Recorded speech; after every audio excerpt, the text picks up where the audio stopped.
Shalom, selamat pagi.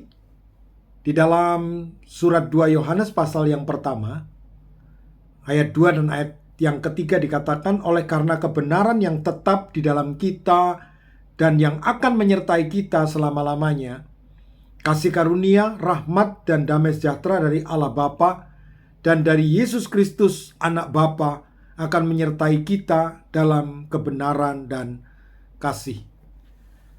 Persoalan yang paling berat pada waktu Rasul Yohanes menjalani kehidupan sebagai murid Kristus dan menjalani kehidupannya sampai di masa tuanya, Rasul Yohanes berhadapan dengan orang-orang yang menentang kebenaran yang diberitakan hanya di dalam Kristus. Penolakan yang begitu terang-terangan untuk memusuhi setiap murid-murid Tuhan atau orang-orang percaya yang beriman, yang mengikut Kristus, ditentang habis-habisan dan dimusuhi, bahkan tidak sedikit orang menjalani hukuman aniaya dan dihukum mati.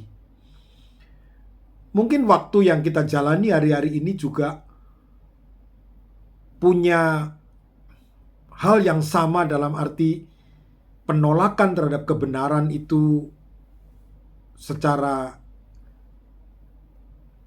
terang-terangan, tetapi ada bagian besar yang kita tidak bisa melihat penolakannya, tetapi secara halus dalam bentuk-bentuk yang kita tidak lihat sebagai penolakan, tetapi yang kita perlu waspadai kehidupan menolak kebenaran, menolak ajaran Kristus seperti yang disampaikan oleh Rasul Yohanes, ini dialami dan semakin hari semakin kritis.